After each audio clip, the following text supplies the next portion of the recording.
Smart Croissance vous est présenté en partenariat avec France Invest, l'association des acteurs du capital investissement.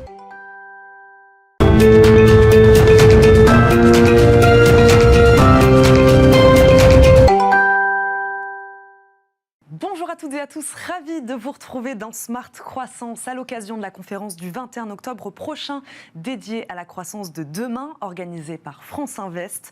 Relance, transformation digitale, territoire, organisation du travail, autant de thèmes que discuteront penseurs, économistes, dirigeants d'entreprises et investisseurs. Et parmi les partenaires de l'événement, Alexandre Montet, délégué général du METI, le mouvement des entreprises de taille intermédiaire. Bonjour. Bonjour. Bienvenue sur le plateau de Smart Croissance. Alexandre Montet, pourquoi vous êtes-vous associé à l'événement ? Les entreprises de taille intermédiaire sont un pan très important de l'économie française. Ce sont 5400 unités qui pèsent 34% des exportations, qui couvrent un peu plus de 23% de l'emploi salarié. C'est des entreprises qui sont majoritairement industrielles, dans les territoires, dans les villes moyennes. Elles embarquent avec elles tout un tissu de sous-traitants, de prestataires. Donc c'est le poumon économique des territoires. Il nous semblait important d'être présent à cet événement. Important de porter leur voix alors qu'on parle de croissance de demain, évidemment. Absolument. Alexandre Montet, après presque 2 ans de crise, quels sont selon vous les grands enjeux de développement pour les entreprises ? Les grands enjeux de développement pour ces entreprises, c'est la conquête. Une conquête notamment à l'international. C'est vraiment des entreprises, 75% des entreprises de taille intermédiaire sont à l'international. Ça, c'est le premier gros enjeu.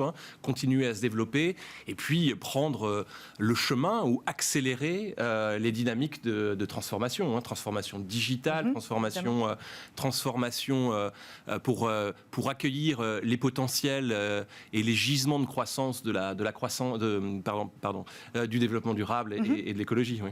Le virage est considérable. Absolument. Comment les aider, ces entreprises de taille intermédiaire, à ne pas le rater ? Le premier élément, c'est de faire en sorte que ces entreprises bénéficient d'un écosystème de compétitivité, d'un cadre de compétitivité qui soit propice au retour sur investissement. C'est-à-dire qu'il faut que quand les investissements sont faits en France, il faut qu'ils rapportent autant que lorsqu'ils peuvent être faits à l'étranger.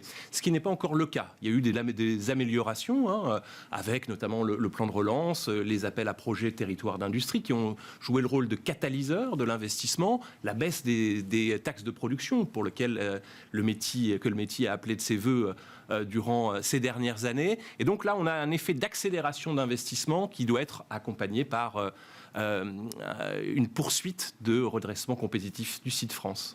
Alexandre Montet, 60% des dirigeants d'ETI se déclarent satisfaits de la performance de leur entreprise en 2020. Pourquoi ? Comment expliquer ? Ce modèle est-il plus résistant ? Alors traditionnellement, les entreprises de taille intermédiaire sont des entreprises de long terme. Elles voient loin. Certaines ont connu des guerres, d'autres ont connu des crises comme la crise de 2008. Et cette crise, c'était une nouvelle crise sur le chemin, violente, avec un effet de sidération très très puissant au début du confinement. Mais ces entreprises de long terme, donc elles ne surréagissent pas aux crises et continuent de se projeter. Ce sont des entreprises, quand on regarde leur comportement lors de la crise de 2008-2009, qui avaient été massivement créatrices d'emplois nets. Cette performance s'est reproduite durant cette crise pandémique, puisque les ETI n'ont pas détruit d'emplois en 2020, plus 4000 emplois nets créés, et là, on est à plus 20 000 emplois nets créés depuis, sur les 2 premiers trimestres de l'année 2021. Donc, des entreprises airbag anti-crise, parce que leur ADN, parce que le cadre de développement est très articulé au long terme. Vous parlez d'emploi, de création d'emplois. Quel autre rôle ont-elles à jouer dans la relance et la reprise économique, ces ETI ? Elles jouent dans l'animation des territoires, dans la cohésion sociale et territoriale. Comme je vous l'indiquais, ce sont des entreprises qui sont situées dans les villes moyennes, dans nos zones rurales. Et donc, elles jouent un rôle de moteur économique, de poumon économique de nos régions. Nous avons fait une récente enquête, une grande étude sur l'engagement des entreprises de taille intermédiaire. L'engagement auprès des jeunes est extrêmement puissant et on assiste à une très très forte dynamique de rattrapage, notamment sur l'apprentissage. Merci beaucoup Alexandre Montet d'avoir répondu à nos questions dans Smart Croissance. Je le rappelle, vous êtes délégué général du METI. On se donne rendez-vous le 21 octobre prochain pour la conférence organisée par France Invest, bien sûr. Conférence à suivre sur Bismart. À très vite.